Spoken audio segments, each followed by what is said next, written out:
Bom dia, boa tarde, boa noite. Agora sim, dependendo do horário que você está assistindo essa aula. Aqui é o professor Rafael. É um prazer estar com vocês novamente. Vamos para a nossa última aula, pessoal. Nossa última aula do semestre. Semana que vem eu vou fazer só uma aula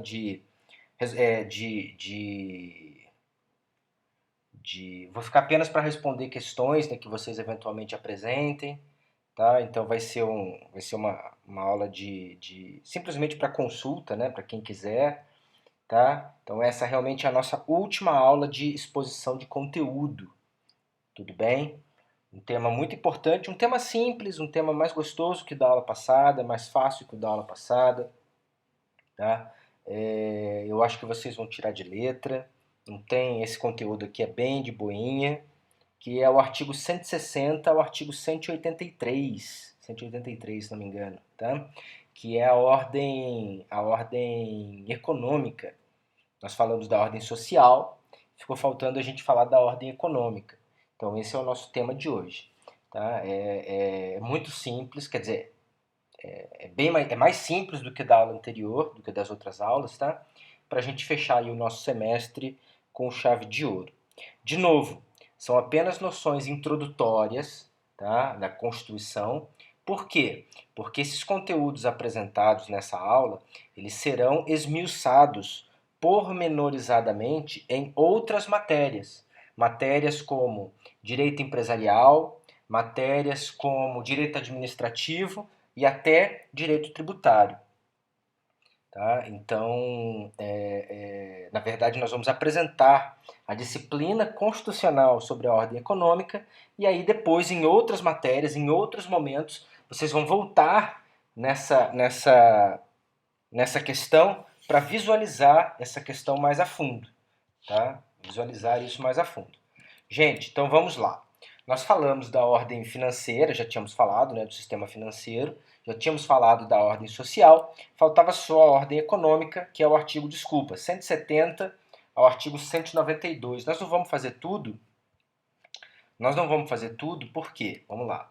A ordem econômica começa no artigo 170, tá, que são os princípios gerais da atividade econômica, e aí depois ele entra aqui em política urbana e política agrícola e fundiária. Isso aqui é intervenção do Estado na propriedade privada. Isso aqui é uma questão, é um tema de direito administrativo, tá? E aqui é o sistema financeiro. O sistema financeiro nós já falamos, tá? E aí depois começa a ordem social, que a gente já viu, tudo bem? Então só para você entender mais ou menos o que nós vamos falar hoje, qual é o nosso conteúdo hoje. Nós vamos então do 170 ao 181, tá? Que política urbana, política agrária, fundiária e reforma agrária, isso aqui vocês vão ver, espero que comigo, né, em direito administrativo, mas eu não sei, isso aí ainda vai ser decidido, quem vai ser o professor de vocês em cada matéria, né? Lembrando que semestre que vem vocês têm 2 matérias comigo, semestre que vem vocês vão ter direito internacional, que todo mundo odeia, né? E teoria geral do processo, que todo mundo ama, né? Que é uma matéria bem legal. Então, para balancear, uma matéria bem legal, que é TGP, teoria geral do processo, e uma matéria que todo mundo detesta, que é direito internacional. Tá? Então, é isso aí. Semestre que vem nós estaremos juntos 2 vezes por semana, tá? 2 vezes por semana. Bom, gente, vamos lá, vamos começar? Vamos voltar para o artigo 170 e a gente começa. Olha só. Vamos lá. Então, olha só, gente. Nós temos que lembrar lá do artigo 1º da Constituição, artigo 1º, que são aqueles que mostram os fundamentos da República Federativa do Brasil. Esse meu RFB é a abreviação que eu uso para República Federativa do Brasil. Tá? Se você não lembra, esse é o nome do nosso estado, o nome do estado brasileiro não é simplesmente Brasil, é República Federativa do Brasil. Se você não se lembra, eu sugiro que você volte lá para o primeiro período, tá? Mas não é o caso, porque eu sei que todo mundo aqui sabe disso com certeza.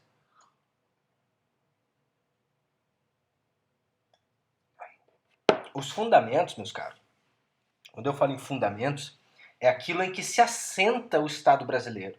A ideia do Estado brasileiro, né, toda a ordem jurídica do Estado brasileiro é construída sobre os fundamentos que são colocados lá no artigo 1º, dentre os quais, no inciso 4, nós temos dois muito importantes, que são os valores sociais do trabalho, lado a lado com a livre iniciativa. Por que eu estou falando isso? Porque esses são os dois grandes pilares da ordem econômica. A Constituição, no caput, lá do artigo 170, ela retoma esses fundamentos e estabelece como os dois grandes valores da ordem econômica brasileira.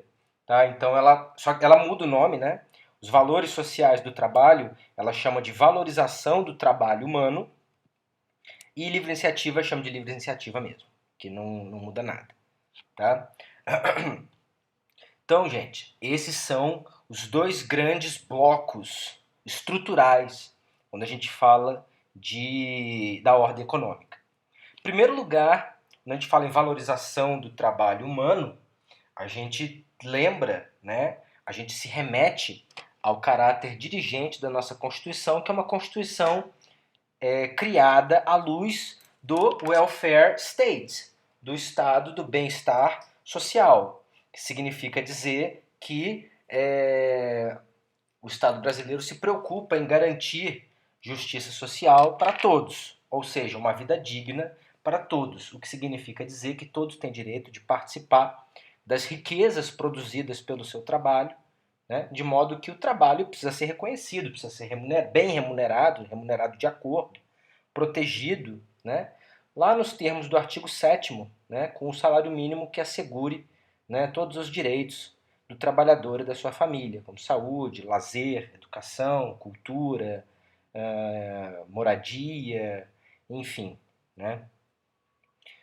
Então, aí nós temos a valorização do trabalho humano, né? O reconhecimento de que o trabalho humano é indispensável, né? É essencial para a ordem econômica do Estado brasileiro e merece ser reconhecida, merece ser prestigiada e protegida. Né? De outro lado, nós temos a livre iniciativa, né? A livre iniciativa que vem como inclusive um direito, uma garantia fundamental, um direito fundamental lá do artigo 5º, né? Que assegura a qualquer um o exercício de toda e qualquer atividade, ofício ou profissão, nos termos que a lei disciplinar. Né? Vocês já viram isso no semestre passado. Então, qualquer pessoa que identificar um determinado nicho de mercado e quiser explorá-lo, é livre para assim fazê-lo nos limites da lei. É claro que também não é todo tipo de mercado que se pode explorar, nós vamos ver isso depois. Tá? Mas a ideia é que você, qualquer mercado, né, você que tem desejo de se inserir em qualquer tipo de mercado, você que tem essa veia empreendedora, né, não é todo mundo que tem essa característica, mas você que tem essa veia empreendedora, você que tem esse tino, esse faro para o negócio, você deve ser absolutamente livre para explorar a atividade que você quiser e o Estado precisa criar mecanismos para garantir, sim, a livre iniciativa. A livre iniciativa e a livre concorrência, que é filha dela. Né? A filha da livre iniciativa é a livre concorrência. Então, tudo bem? Beleza? Onde é que está isso, professor? Está aqui no artigo 170 no caput. Né? A ordem econômica, da ordem econômica e financeira, o capítulo 1, que são os princípios gerais da atividade econômica. O artigo 170 caput coloca para gente, ó, a ordem econômica é fundada na valorização do trabalho humano e na livre iniciativa, e ela nos remete, né, aos fundamentos da República, lá do artigo 1º, inciso 4, né, e tem por fim assegurar a todos existência digna, conforme os ditames de justiça social, observados os seguintes princípios. Os princípios a gente vai ver já já. Né? Bom, gente, vamos lá. Então, é claro que a nossa Constituição ela foi construída à luz do Estado Social, né? Ela não é uma Constituição puramente liberal, né, de um Estado absenteísta, não é. Tá? Ela é construída à luz da perspectiva do welfare state, do Estado do bem-estar social, e para isso, e justamente por isso, né, o que é o Estado do bem-estar social? Bem-estar, de novo, né, para a gente entender por que a Constituição faz assim. O Estado do bem-estar social é aquele que determina que o Estado tem por dever assegurar que todos os indivíduos tenham direitos assegurados a uma existência digna, né, e possuam mecanismos para perseguir uma existência digna. Tá? Então, para isso, para caminhar nesse sentido, a Constituição constitucionaliza a economia. O direito juridiciza a economia. Pelo menos essa é a ideia da Constituição. Hoje, aqui fora, é meio que o contrário, né? É a economia que afeta o direito, não o direito que afeta a economia. Existe essa dicotomia, né? Mas a ideia da Constituição era justamente que a economia estivesse amarrada, estivesse presa ao direito. E o direito pudesse guiar a economia. Tudo bem? Ou seja, que a economia se pautasse pelas diretrizes, pelas balizas e pelos princípios estabelecidos na Constituição Federal. A ideia é essa. Para quê? Em primeiro lugar, para evitar eventuais abusos de poder econômico. Existem práticas de poder econômico que são nefastas, que são repreensíveis, que são absolutamente abjetas e que precisam ser coibidas. Práticas como, por exemplo, propagandas enganosas, propagandas abusivas, prática de monopólios, prática de cartéis, práticas de dumpings, de holdings, né? Não vamos falar sobre isso hoje, esse é um assunto, né? Vocês têm uma aula em direito empresarial, uma ou mais, né? Só para estudar isso, né? A proteção da concorrência. E aí vocês estudam. Eu sou professor de empresarial para o pessoal da administração e nós temos algumas aulas para falar sobre o Sistema Brasileiro de Defesa da Concorrência, né? Que aí a gente fala do CAD, né? O Conselho Administrativo de Defesa Econômica, como é que ele funciona, quais são suas funções, e práticas, por exemplo, né? Vários exemplos de práticas abusivas, né? O lawfare, o dumping, o holding, o cartel e etc. Né? E várias outras, monopólios e etc. Tá? Então, evitar que pessoas, empresas, pessoas jurídicas ou físicas que possuam grande poder econômico utilizem esse poder econômico de forma a criar prejuízo para terceiras pessoas, né? Para outras pessoas ou até para o próprio Estado brasileiro. Depois, assegurar uma existência digna para todos. Vocês viram que, né, a Constituição, no próprio artigo 170 caput, é preocupada com a justiça social, e como eu disse, justiça social significa que todos têm que ter o direito de participar da riqueza produzida pelo seu próprio trabalho, né, de modo a assegurar uma existência digna para si e para a sua família. Isso é basicamente justiça social. Tá? Então, basicamente, são esses os motivos que justificam, né, a tentativa de dominar, a tentativa da Constituição de dominar a economia, de controlar a economia. Tá? De controlar a economia, não deixar ela correr solta. É claro que a economia ela tem regras próprias, né? Ela tem regras próprias, é claro que sim, né? E essas regras elas são reconhecidas, inclusive, pelo direito, tá? Pelo direito. Mas elas têm um limite. O direito impõe a elas um limite. Essa é a grande questão, é isso que eu quero mostrar para você, né? Então, a economia ela se regula pelas suas próprias regras até um certo ponto. Por quê? Porque aí o Estado passa a intervir para assegurar, para manter ali um certo equilíbrio. Então, nós temos, né, a nossa Constituição que conjuga, não sei por que não animou, mas enfim, né, a nossa Constituição que conjuga o sistema econômico capitalista, sistema econômico de produção de riquezas no estilo capitalista, né? Veja que a Constituição, ela muito pelo contrário, né? Ela não preza que todos os bens produtivos pertencem ao Estado, etc. Nada disso. Tá? Então, Nossa Constituição que preza por um modelo econômico capitalista, mas atrela, vincula esse modelo econômico capitalista à ideia de justiça social, que, no entender dos constituintes, é o próprio objetivo da ordem econômica. O objetivo da ordem econômica para os constituintes originários era justamente produzir riqueza para os brasileiros, de modo a garantir a todos uma existência digna. Tá? Então, a ideia da Constituição é vincular o capitalismo à ideia de justiça social. E por isso, a nossa Constituição admite, sim, admite a intervenção do Estado no domínio econômico. Intervenção do Estado no domínio econômico. Tá? É um conteúdo, aliás, né, é uma matéria que vocês vão ver tanto no direito empresarial, no direito administrativo e no direito tributário. Mas essas intervenções, vamos lá, só para a gente entender um pouquinho. Professor, de que formas o Estado intervém na economia? Então, vocês vão ver isso mais para frente, tá?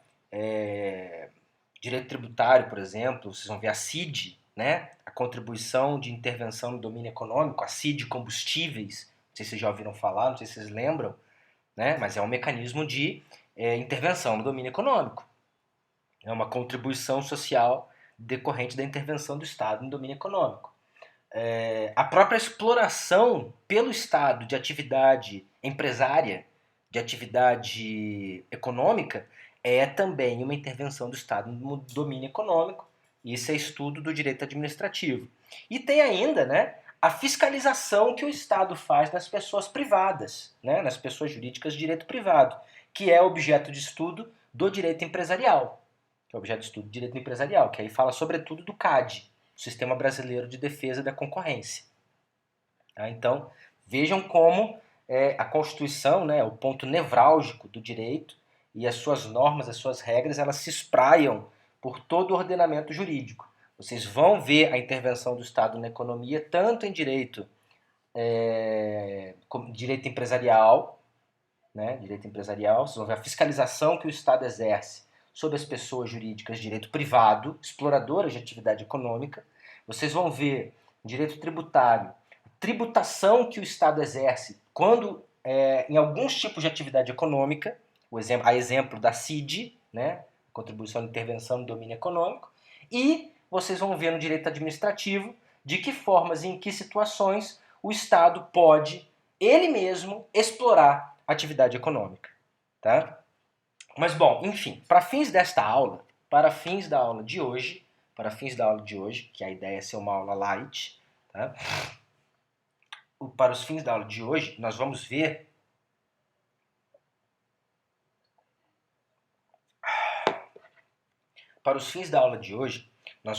que a exploração, a intervenção do Estado na economia, ela acontece basicamente de duas maneiras.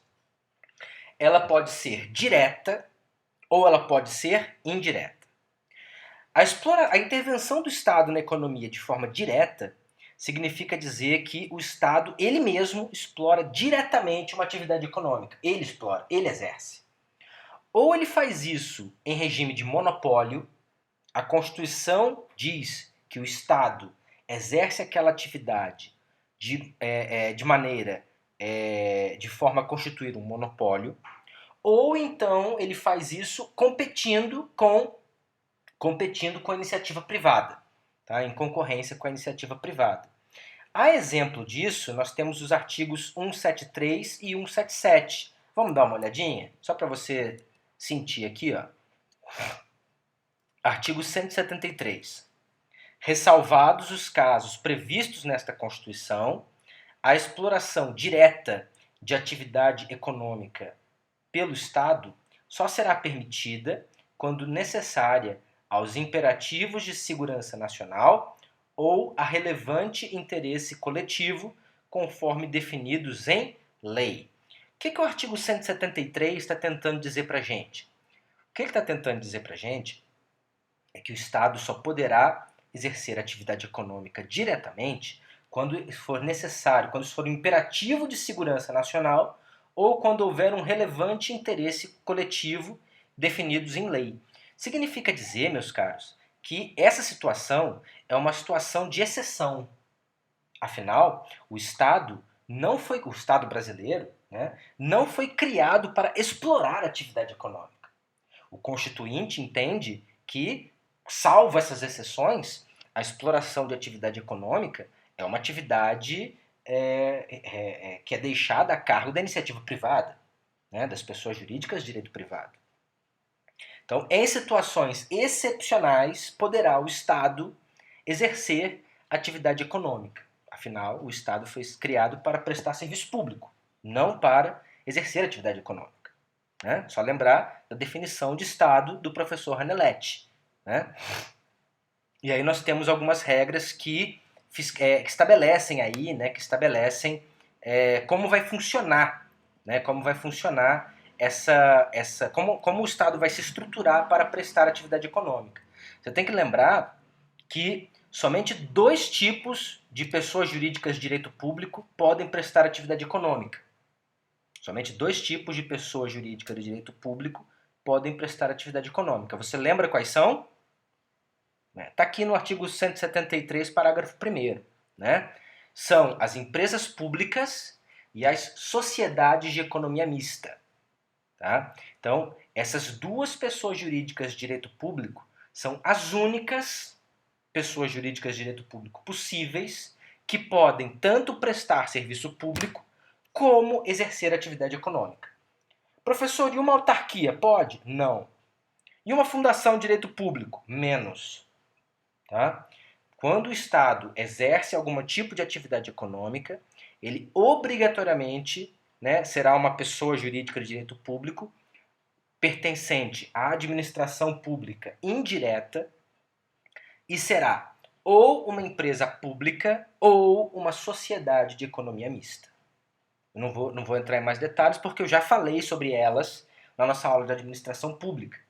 E nós vamos estudar isso aqui muito mais pormenorizadamente em direito administrativo. Tá? Mas vejam só.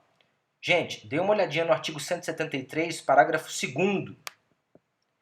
Quando as empresas públicas ou sociedades de economia mista prestarem atividade econômica, vejam, quando elas exercerem atividade econômica, elas não poderão gozar de privilégios fiscais não extensíveis ao setor privado.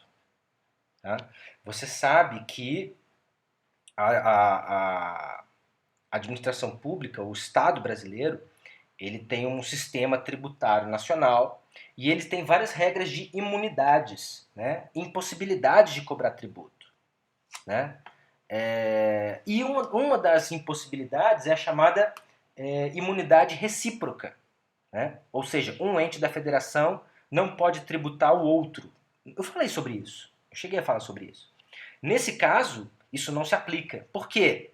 Porque se uma empresa pública da União, ou do Estado de São Paulo, ou até do município de Caçapava, se ela presta serviço público, se ela exerce atividade econômica, ela tem que exercer nos mesmos termos do setor privado. É claro, por uma questão de justiça. Né? Por uma questão de justiça. O setor privado, com a carga tributária, ele não conseguiria manter os mesmos preços dos produtos oferecidos pelas empresas públicas e sociedades de economia mista que não fossem tributadas. Elas poderiam exercer, elas poderiam prestar um serviço, né, prestar uma atividade a preços reduzidos. Isso não é justo. Tá? Então, para garantir a livre concorrência, que é filha da livre iniciativa, né, quando as empresas públicas ou sociedades de economia mista são criadas para prestar atividade econômica, elas fazem isso exatamente nas mesmas condições, sem nenhum tipo de privilégio que não possa ser estendido ao setor privado, para garantir a livre concorrência, para garantir justiça. Tá? Tudo bem? Outra, o artigo 177. Ó. O artigo 177 estabelece aquelas atividades que são monopólios da União. O artigo 177 da Constituição estabelece atividades econômicas que são monopólio da União. Somente a União Federal pode explorar essas atividades. Então aqui, ó, 1. A pesquisa e a lavra das jazidas de petróleo e gás natural e outros hidrocarbonetos fluidos. 2. A refinação do petróleo nacional ou estrangeiro. Então, entendeu? Porque só a União, no caso, através de uma empresa, de uma sociedade de economia mista, que é a Petrobras, né? Somente ela pode refinar o petróleo nacional ou estrangeiro. 3. A importação e a exportação de produtos derivados básicos resultantes das atividades previstas nos incisos anteriores, de refino de petróleo ou de pesquisa de lavras e jazidas. Né? 4. O transporte marítimo do petróleo bruto de origem nacional ou de derivados básicos de petróleo produzidos no país, bem assim o transporte por meio de conduto de petróleo bruto, seus derivados e gás natural de qualquer origem. 5.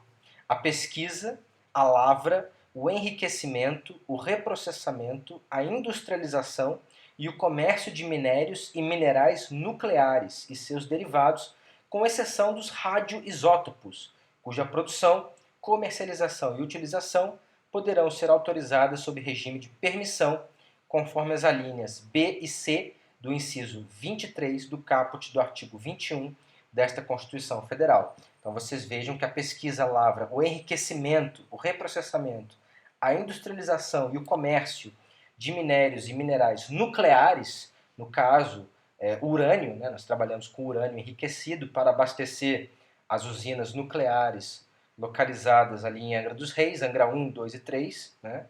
Que, enfim, não produzem 2% da energia elétrica do estado do Rio de Janeiro, mas, enfim, estão lá, trabalham, funcionam, né? Elas produzem energia elétrica a partir, né, do decaimento do urânio e o aquecimento da água, né, o aquecimento de água resultante desse decaimento do elemento nuclear, né? E através disso, né, gira lá a bobina e produz eletricidade. Então você tem aí também, né, uma atividade que é monopólio da União. Professor, e os Correios? Os Correios os Correios são uma situação complicada. Tá? Por quê? Teve uma ADPF, tá? Uma ADPF, que é a número 46, a ADPF de número 46, que defendia que os Correios deveriam ser privatizados, que os Correios poderiam ser privatizados. Contudo, no julgamento da ADPF, que eu acho que foi em 2011, se não me engano, tá? A ADPF é de 2003 e ela foi julgada em 2011, se bem me lembro. Tá? De relatoria, se eu não me engano, do ministro Marco Aurélio. Aquele que fala assim, sabe? Eles entenderam, tá, que o serviço de correios não é uma atividade econômica. Entenderam que o serviço de postagens é um serviço público. É um serviço público. E o artigo 21, que é o mesmo citado aqui no 177, inciso 5, estabelece também monopólio da União, competência da União para manter serviços de postagem. Então, para privatizar os Correios, seria necessário, primeiro, fazer uma emenda à Constituição. Tá? Fazer uma emenda à Constituição para permitir aí a concessão do serviço de Correios. Aliás, fiquei curioso, vou lá no artigo 21. No artigo 21. São bens da União. Compete à União. Aqui, ó. Compete à União manter o serviço postal e o correio aéreo nacional. Artigo 21, inciso 10. Tá? Então, teria que ser emendada a Constituição para permitir que compete à União manter o serviço postal mediante concessão ou permissão, que nem foi feito aqui, ó. Que nem foi feito no inciso 11, explorar diretamente ou mediante autorização, concessão ou permissão o serviço de telecomunicações. Teria que ser feita uma nova emenda constitucional para dizer que compete à União manter o serviço postal ou explorar diretamente ou mediante autorização, concessão ou permissão, para permitir que a União pudesse conceder, né, pudesse licitar aí empresas privadas para prestarem esse serviço público. Tá? Então, o julgamento da DPF de número 46, Supremo Tribunal Federal entendeu que o serviço de correios não é uma atividade econômica, mas é antes um serviço público. Tá? E por isso manteve a competência material da União, para explorá-lo. Tá? Bom, falamos então da intervenção direta do Estado na economia, mas temos também a exploração indireta. A exploração indireta, meus caros, existe quando o Estado busca, sobretudo, né, preservar a livre concorrência e evitar práticas comerciais abusivas. E aí eu coloquei o CAD, que talvez seja o maior exemplo disso. Mas existem vários artigos na Constituição que mostram de que formas o Estado brasileiro trabalha nesse sentido. Tá? Então, por exemplo, o 173, parágrafos 4º e 5º, artigo 174, 177, parágrafo 4º, 179, 180, são todos exemplos, né? Artigo 173, parágrafo 4º, por exemplo, né? A lei reprimirá o abuso de poder econômico que vise a dominação dos mercados, é um monopólio, né? A eliminação de concorrência e ao aumento arbitrário dos lucros. Então vejam, o mercado, como eu disse, né, o mercado econômico ele tem as suas regras, mas essas regras têm um limite. Pode ter lucro na iniciativa privada? Pode, até deve ter lucro. Mas esse lucro pode subir arbitrariamente, por exemplo, estamos numa situação de necessidade. Tá? Vocês viram alguns meses atrás que faltava um item indispensável no tratamento, né, no combate ao coronavírus, a disseminação do coronavírus, que era o álcool em gel. Era um item que estava faltando. E vocês observaram, por exemplo, que muitas pessoas passaram a vender por 400, 500, 600%, né, um aumento de 600, 700% em relação ao preço anterior.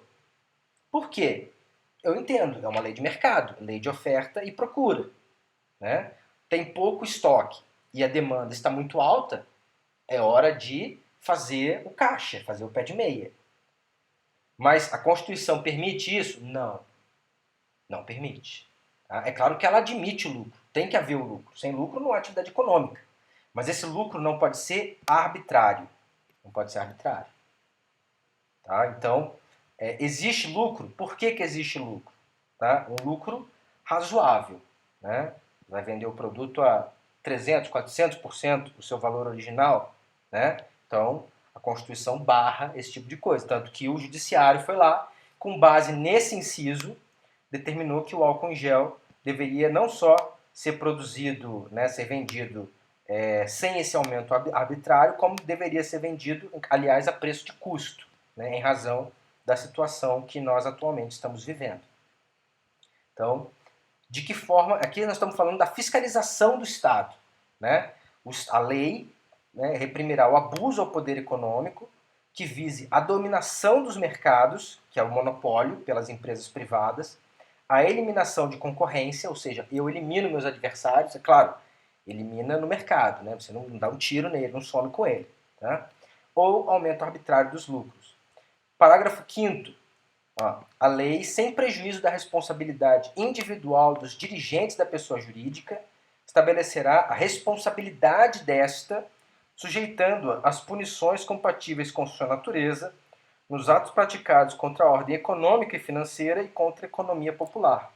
Então, a lei que institui o CAD, a Lei 12.500 e qualquer coisa, estabelece multas pesadíssimas, multas de milhões, né? Inclusive, pode até adotar condutas como, por exemplo, cindir a empresa, se a empresa é muito grande, pode dividir a empresa. Constitui crime, né? Crime contra a economia popular, crime contra a economia, né? Vocês estão tendo isso aí, acho que crime, eu não sei o nome agora, crime de economia popular, eu não sei o nome. Mas eu sei que existe esse capítulo aí no Código Penal. Tá? E aí, ó, 174.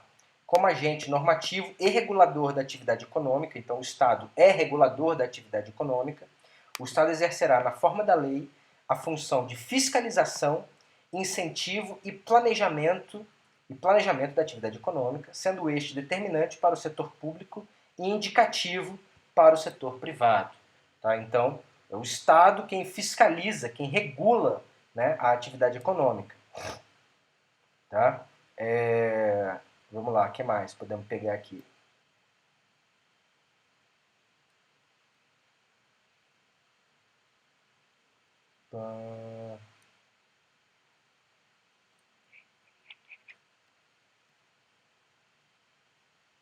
O artigo 177, parágrafo 4º.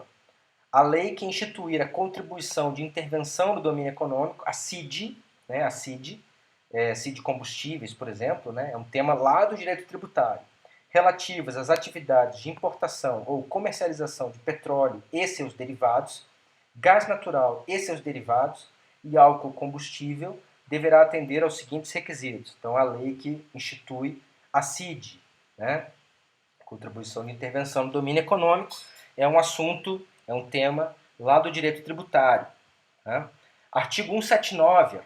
A União, os Estados, o Distrito Federal e os municípios darão, né, dispensarão às microempresas e empresas de pequeno porte, assim definidas em lei, tratamento jurídico diferenciado, visando incentivá-las pela simplificação de suas obrigações administrativas, tributárias, previdenciárias, creditícias, ou pela eliminação ou redução destas por meio de lei. É o caso, por exemplo, do Simples, né? Do Simples Nacional, né? Do E-Social, do Simples Nacional. São medidas que visam dispensar tratamento especial a micro e pequenas empresas, né? De modo a incentivá-las e fazer com que elas possam competir com grandes conglomerados empresariais, né?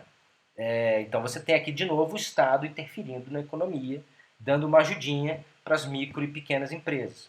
Por um lado, é muito bom, porque o Simples ele acaba simplificando muito, ele acaba ajudando muito a vida das empresas que estão nesse começo.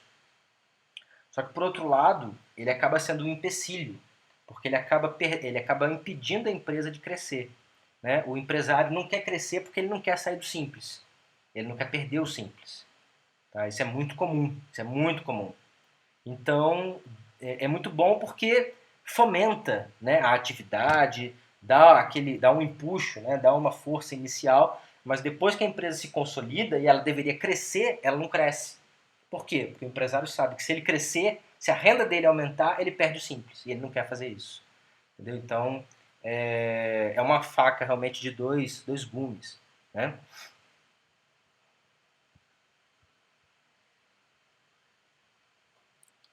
Então, entenderam como o Estado intervém na economia de forma direta e de forma indireta? Show de bola, belezinha. E aí, dentro dessa lógica, nós temos os princípios da ordem econômica, que estão elencados, né, nos incisos 1 a 9, lá do artigo 170 da Constituição Federal. Tá? Então, nós temos lá, eu enumerei aqui, mas nós temos na Constituição, tá aqui, né? Então, a ordem econômica, no artigo 170 caput, fundada na valorização do trabalho humano e na livre iniciativa, os dois grandes pilares da atividade econômica, tem por fim assegurar a todos existência digna, conforme os ditames da justiça social, observados os seguintes princípios. Então, princípios: soberania nacional, a propriedade privada, a função social da propriedade. Na nossa Constituição eles sempre vêm juntos, né? A propriedade privada sempre vem junto com a função social, a livre concorrência, a defesa do consumidor, depois da emenda 42 de 2003, né, a defesa do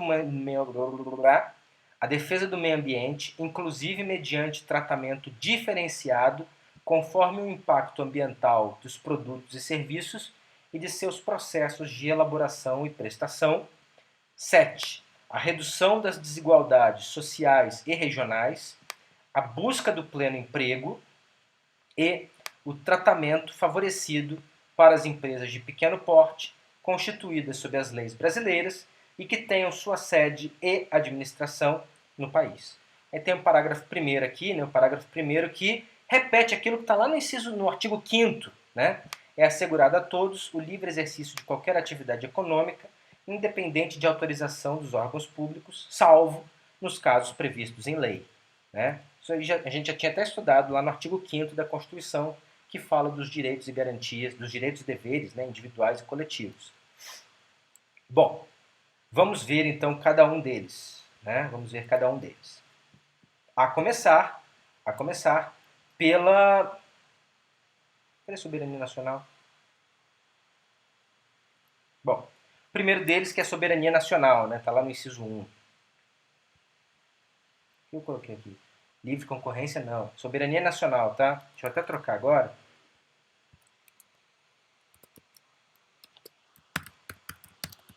Só para ver se vocês estavam prestando atenção, tá vendo? Todos os meus movimentos são friamente calculados. Bom, soberania nacional é, como vocês sabem, um dos fundamentos da República contidos lá no artigo 1º, inciso 1 da Constituição Federal. Soberania nacional, que significa dizer, né, que o Estado brasileiro é soberano, que significa dizer, por conseguinte, que no que diz respeito ao próprio Estado, ao seu próprio território, tá, e ao seu próprio povo, o Estado brasileiro pauta-se pela sua própria vontade. Tá? Então, o Estado brasileiro precisa ser livre e independente para para defender os seus interesses na ordem interna, dentro do seu território, junto ao seu povo. No que diz respeito à ordem econômica, garantir a soberania nacional significa justamente evitar a influência descontrolada de outros estados na economia brasileira. Tá? Eu não quero dizer que não existe influência. É claro que existe. Existe, é claro que existe. Não tem como não existir. Né? A nossa economia é globalizada. Não tem jeito. Né? Isso não tem mais volta. Nossa economia é globalizada. Então, muitas vezes, né, os produtos variam porque aconteceu alguma coisa, sei lá, nos Estados Unidos, na China.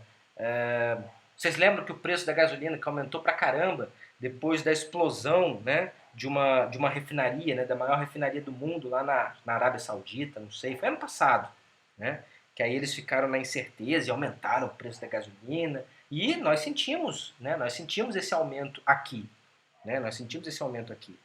Outro exemplo, né, são as commodities.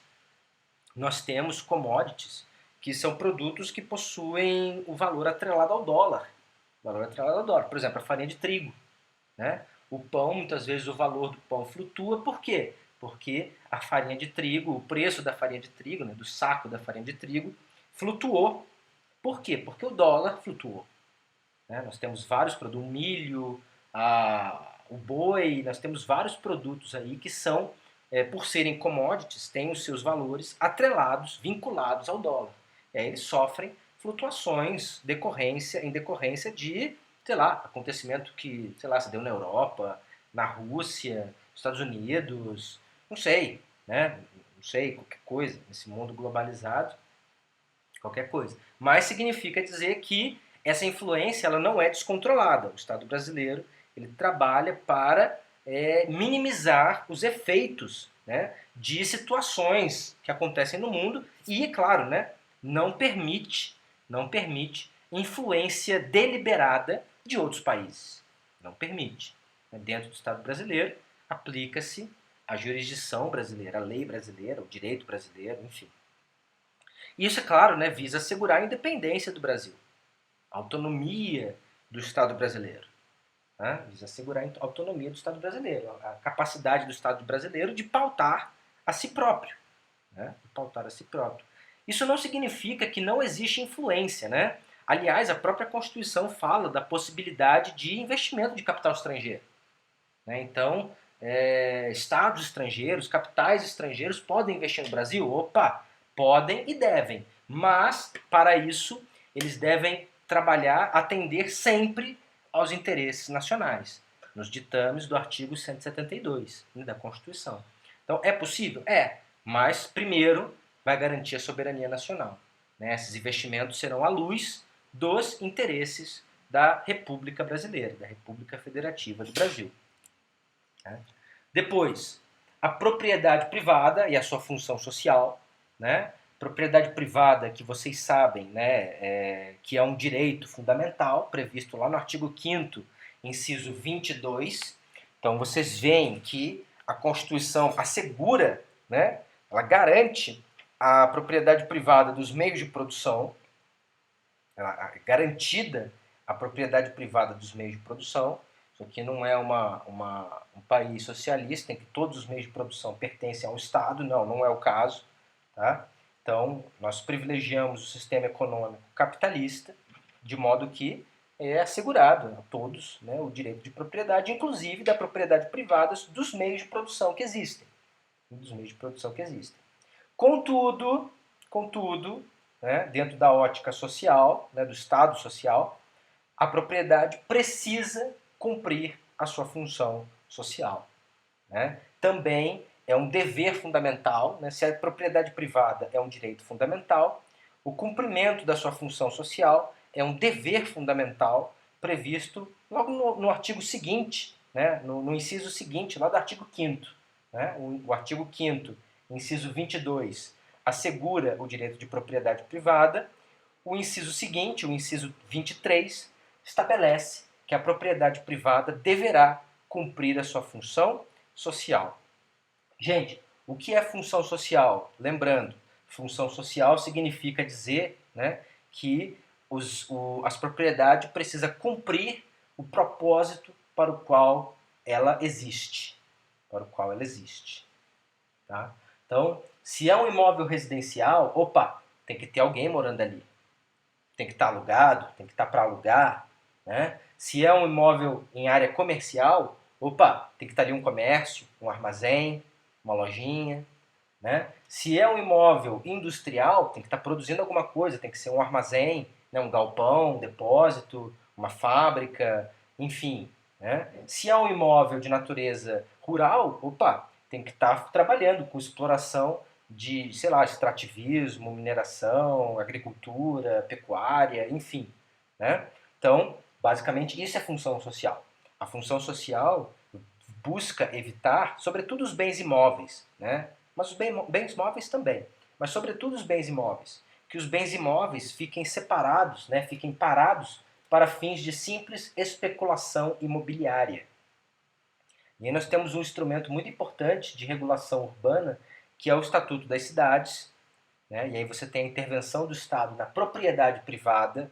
Então o Estado não intervém só na economia, o Estado também intervém na propriedade privada. Esse é um tema de direito administrativo, e é lá que vocês vão estudar, né, o tombamento, a servidão administrativa, né, a limitação administrativa, a desapropriação, o confisco, né? É nesse momento, no direito administrativo, que vocês vão estudar a intervenção do Estado na propriedade privada. E o Estado intervém para, sobretudo, né, um dos motivos para assegurar que a propriedade esteja cumprindo a sua função social.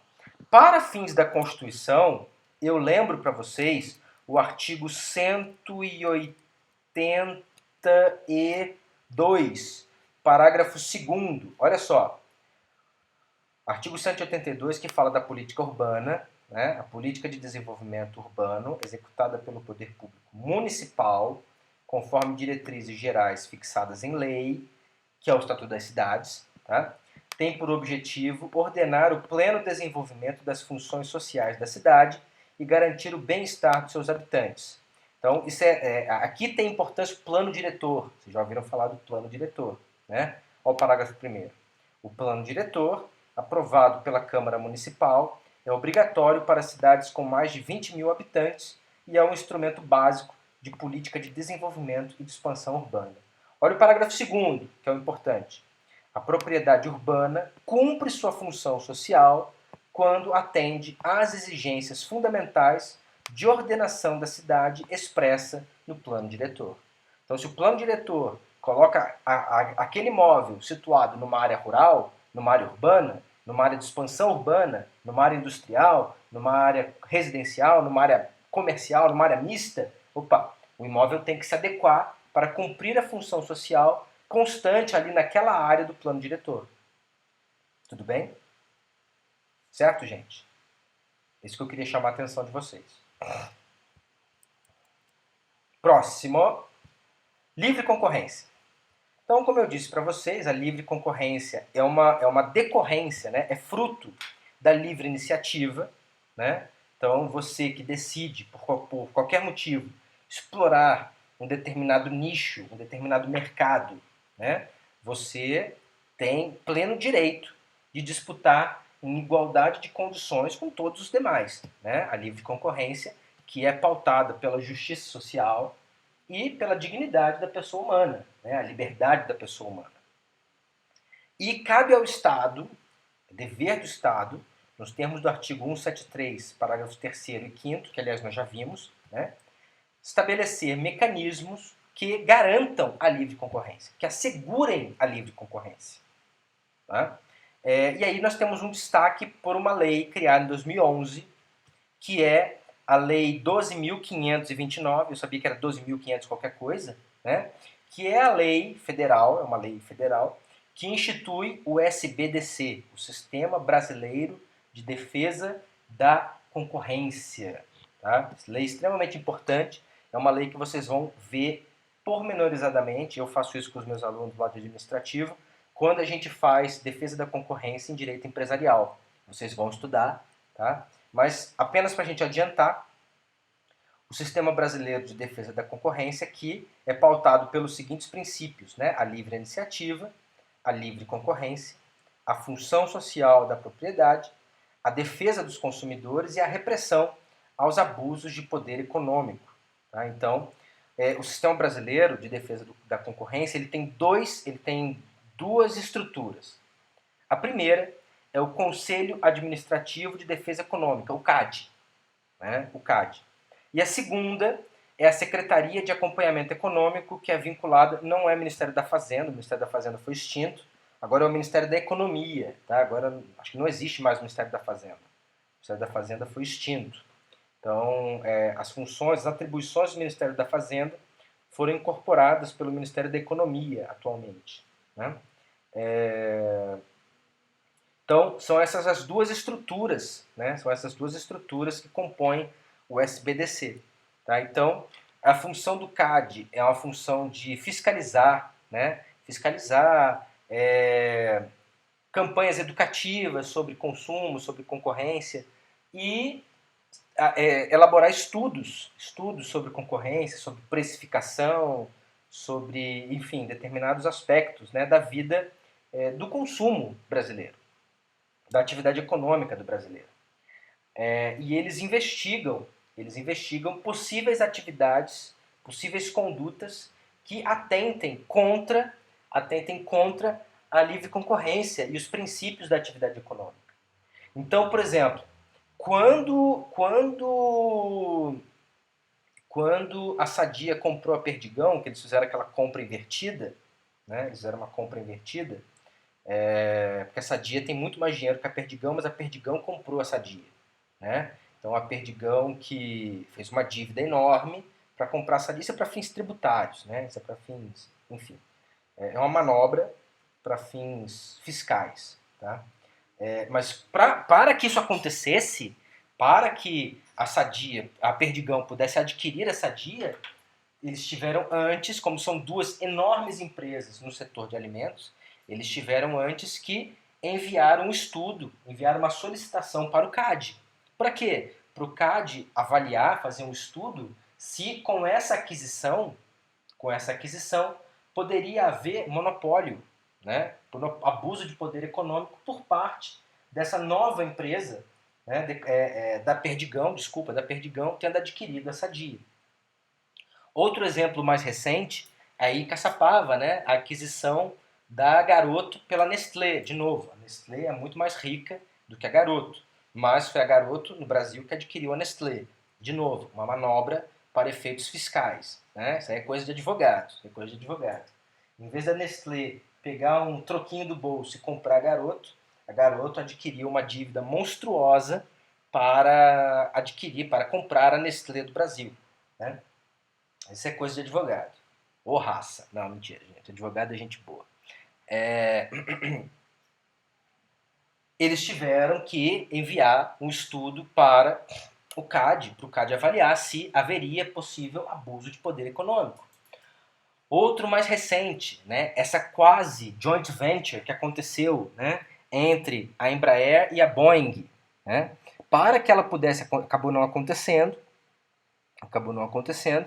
mas para que ela pudesse vir a acontecer, vocês viram que teve que esperar o parecer do CAD,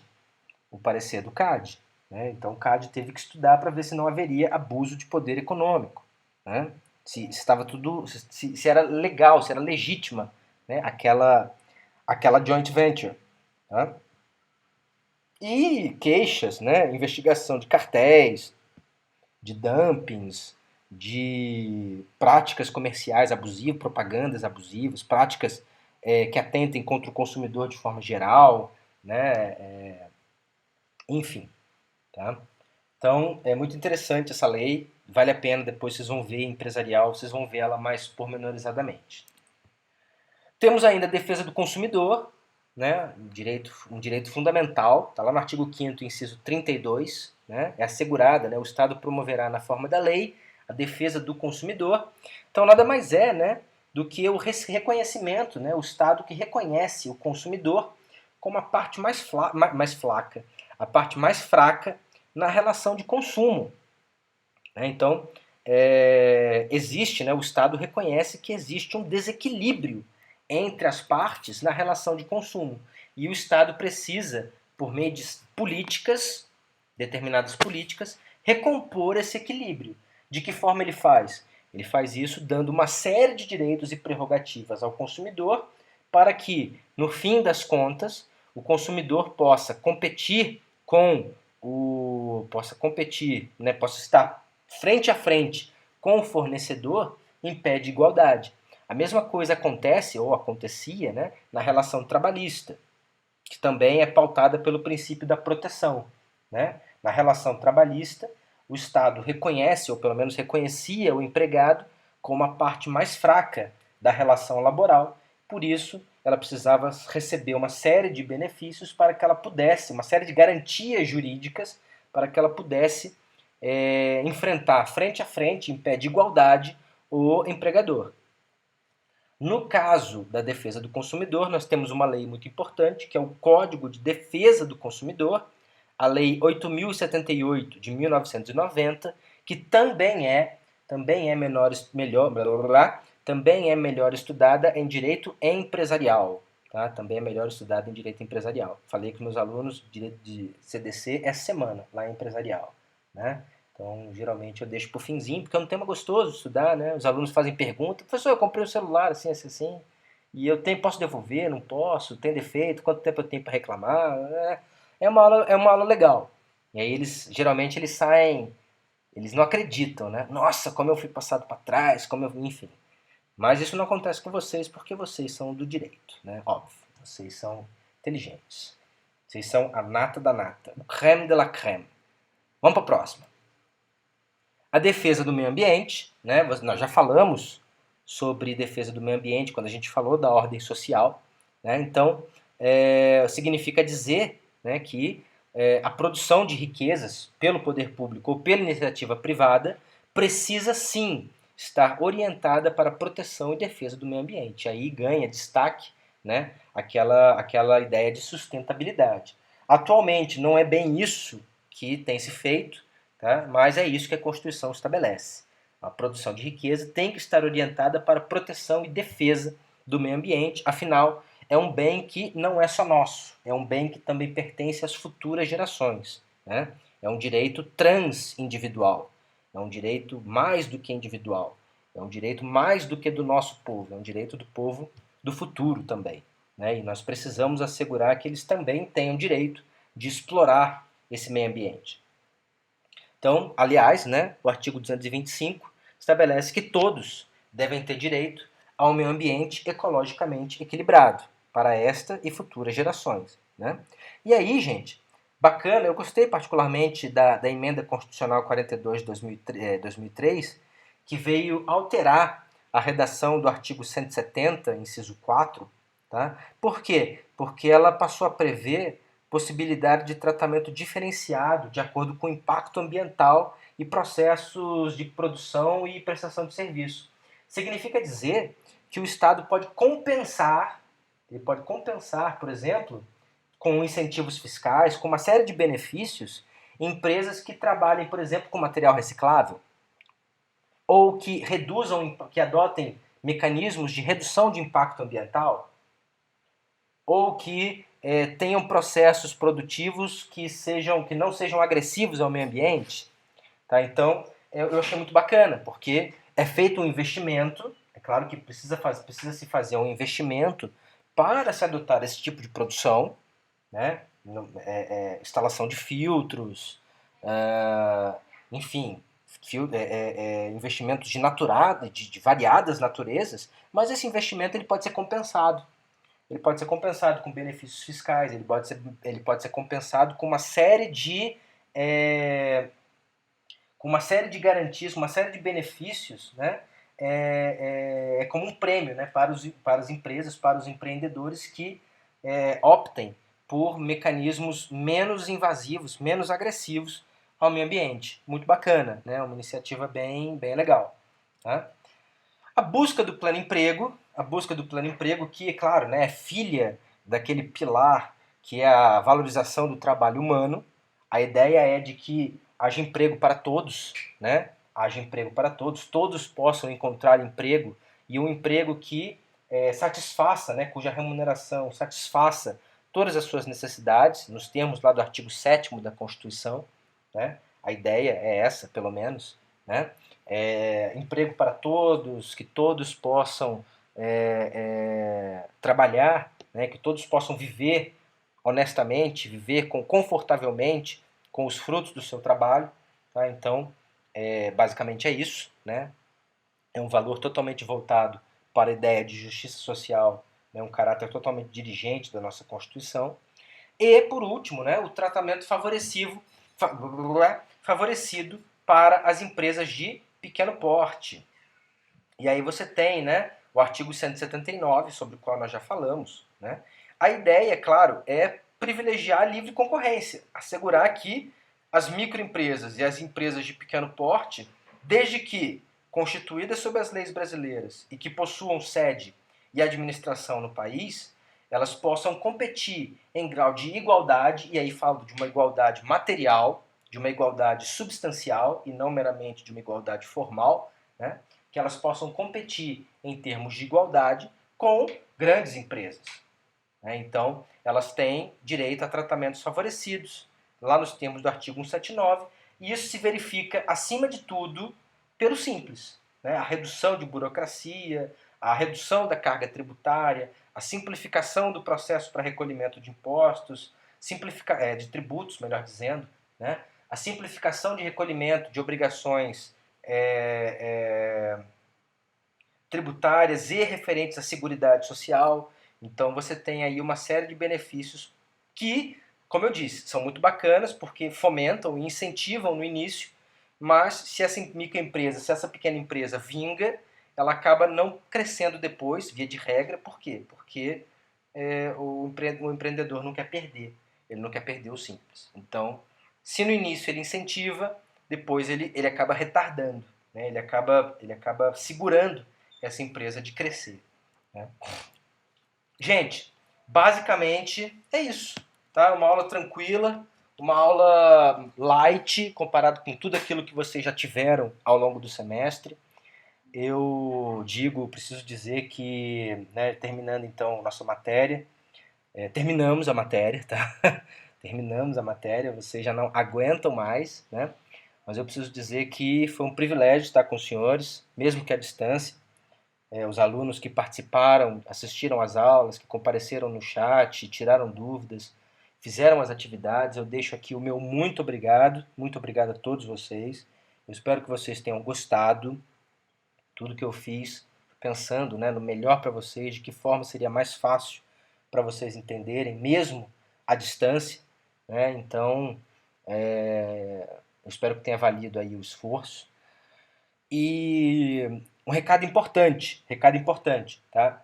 Quem não fez as atividades valendo nota, ou quem fez e quer refazer, pode fazer. Quem não fez pode fazer. Quem fez e quer fazer de novo, pode refazer também. Até quando? Até o dia 20, tá? Até o dia 20 do 6, 20 de junho, eu vou aceitar. Eu vou aceitar. Por quê? Porque depois do dia 20, a partir do dia 21, eu preciso fechar as notas de vocês. Então, a partir do dia 21, eu não vou aceitar mais. Professor, mas você não coloca uma data de entrega? É apenas para referência. Se você entrar, você vai ver que você pode fazer mesmo com atraso. Tá? O sistema vai acusar o atraso, mas o sistema vai pontuar para você. Então, se você não fez, faça. Se você já fez e quer fazer de novo, pode fazer também. Não tem problema. Tá? Se vocês encontrarem alguma atividade que esteja bloqueada, que não esteja permitindo fazer de novo, me avisem. Me avisem porque eu abro para vocês. Tá? Lembrem-se, até o dia 20. Até o dia 20. Depois do dia 20, eu não aceito mais. Eu não aceito mais. Tá bom? Gente, mais uma vez, grande abraço para vocês, tá bom? Até mais. Estarei online no chat. Vamos tirar dúvidas, quem quiser, tá bom? E espero que vocês estejam bem, né? Espero que vocês estejam bem. Espero que vocês estejam aí com saúde, seus familiares estejam com saúde. E espero todo mundo, né? Espero todos vocês de volta no semestre que vem, se Deus permitir. Se o pessoal fizer o dever de casa, né? O contágio, né? O índice de contágio vai diminuir e nós vamos poder nos encontrar pessoalmente, o que já é muito melhor. Tá bom? Muito obrigado, gente. Um grande abraço para vocês, um beijo e até semana que vem. Semana que vem que vai ser uma aula de somente de perguntas, né? Para quem quiser fazer. Tá? Você entra, você faz sua pergunta, a gente tira sua pergunta junto, tá? Mas vai ser basicamente isso. Eu terminei o conteúdo, tá bom? Terminamos. E é isso, partiu, tá bom? Não é preciso aula de revisão porque tá tudo gravado no YouTube, né? Acho que é desnecessário. Se tá com dúvida, você vai lá e assiste o vídeo. Tchau, tchau, gente.